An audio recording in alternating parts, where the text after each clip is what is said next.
So in this one, I want to talk to you about navigating the phases of relationships. If you saw my post on my Monday, I had a document that I can give to you if you're unsure about navigating the phases of love.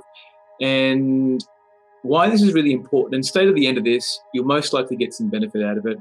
Anything that I create, you're going to have little insights and epiphanies and little nuggets, and those are all going to help you flourish in your relationship life. And I want to give value. I love giving value. And if you want to work with me from what I've inspired you with, then by all means, reach out to me and let's have a conversation about creating something for you. Most of my work involves you learning how to trust yourself. And sometimes it starts with looking at your relationship catalyst, your relationship dynamics, what's in your relationships right now, what's not working. And usually what's not working in your relationships points a mirror into what's not working in you. And then we can go deeper. And when you uncover who you really are at the core, your relationships start to thrive.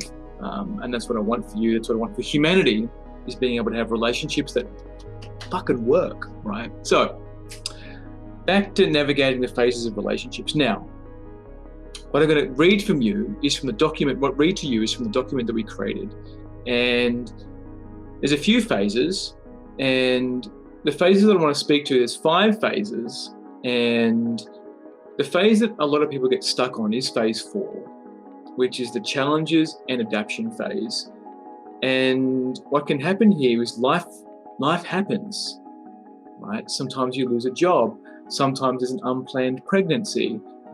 Sometimes there's the mother-in-law or father-in-law or some dynamic comes into play that you didn't see in the longevity of the relationship. You didn't see that there was this thing, this iceberg that was coming.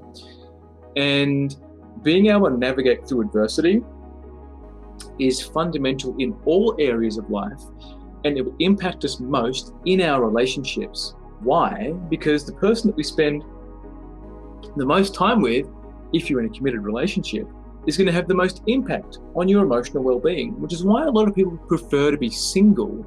They've removed that variable outside of their life for multiple reasons. Sometimes you ask someone who just wants to be single, and there are human design and people who are privy to that. They're more accustomed to being by themselves, and relationships are a choice. There's some of us that feel a hunger to be in relationships, and then you can design whatever it is that you want. What I'll also throw into this, and this might land on you in a really interesting way, is that the deeper you go into your inner work and understand yourself, the easier it is for you to be with anyone, right? So it really boils down to what you want. Not what you need or what you fear, but what you want, right? And asking for what you want and getting what you want in relationships is a completely different paradigm to becoming a victim to your biological urges. There's a distinction here. So back to challenges and adaptation phase. Also, this video is being streamed in my private group and my VIP Academy. And I just want to throw in there, I'm opening a new group container. So it's a little bit cheaper than my one-on-one work, and you will get breakthroughs.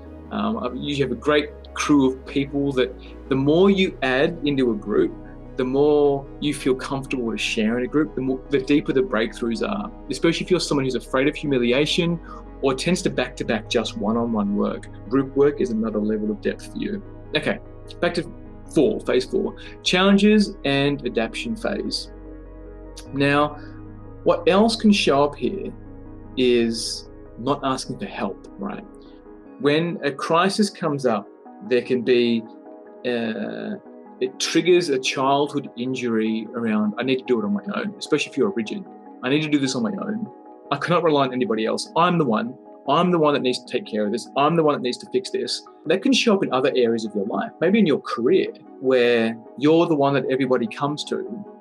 And then in that, you get this identity of being the fixer, and you buckle time and time again under the weight of responsibility and obligation, and there's a kink in it.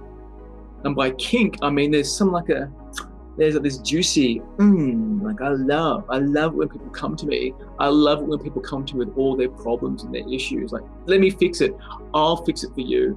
I'm better than you. I can fix it for you, right? And that'll show up in your relationships where you won't ask for help, because in order to ask for help, you need to be vulnerable enough to say that you don't know, and then reach out to someone and say, hey, I need help, even if that's your partner. So if you're the strong one in the relationship, maybe you're the one that needs to say to your partner, I cannot hold this anymore. I need to talk to somebody. I need to talk to you. And in the context of polarity, sometimes that can be a going against the rules where the man is not allowed to collapse in front of the woman. And I call shit on that. Because some of the biggest breakthroughs that I've had in relationships was when I collapsed in front of my partner, like allowed myself to feel I'm inadequate right now. I can't keep it together. I need help here. And I just need to let you know this is my reality right now. And it created a depth in the relationship that also made us feel much closer to each other. And then it created the polarity again when I got help. So for men versus women, honoring my word has always can create a polarity in my relationships. Next thing.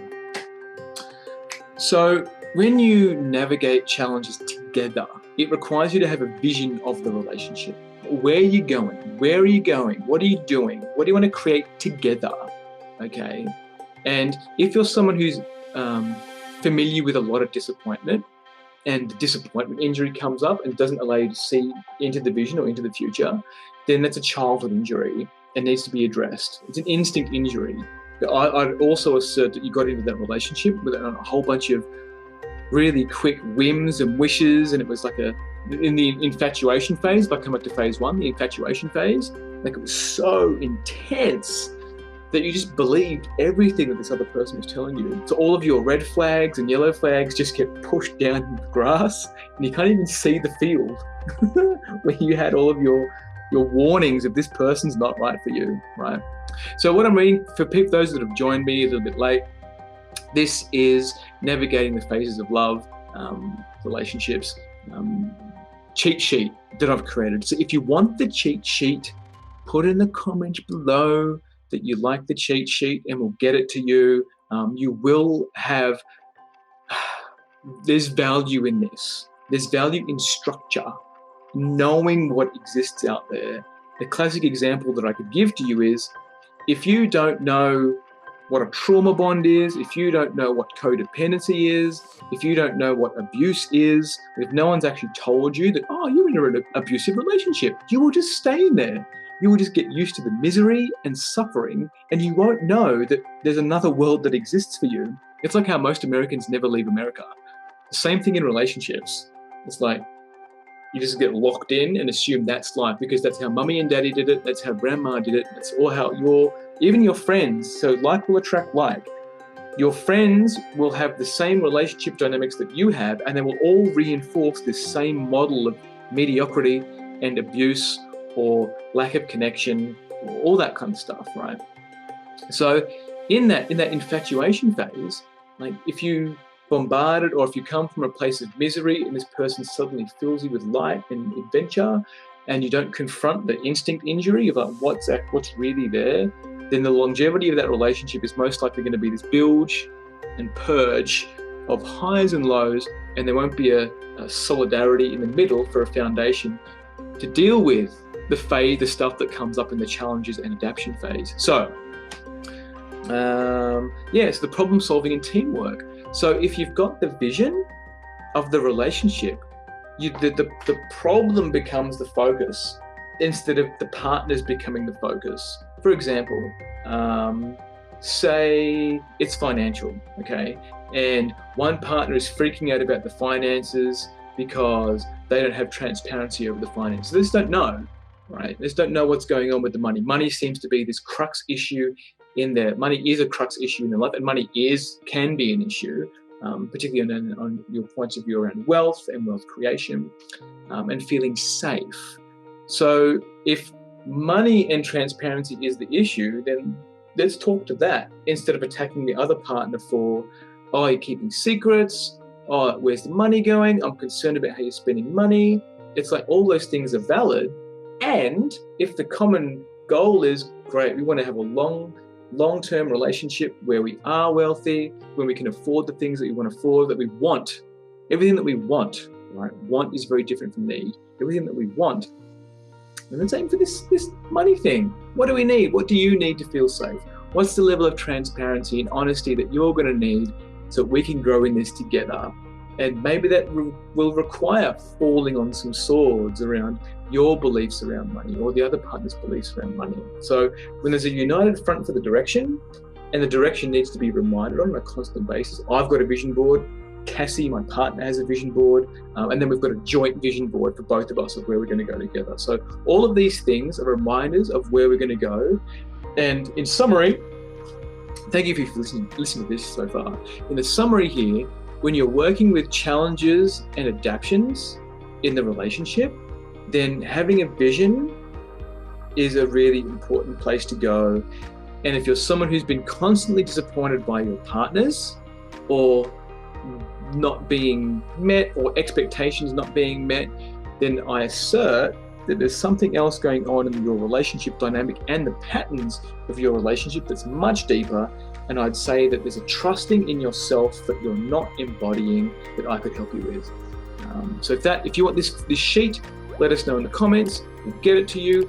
Have a breakthrough, have a relationship breakthrough. And if you want to go deeper, reach out to me because I'd love to help you with all of your relationship stuff and helping you trust yourself, sort out those instinct injuries so you know straight away red flags, yellow flags, what can be spoken to and what's your non-negotiable. All right, mad love. Mwah, mwah, mwah. Bye.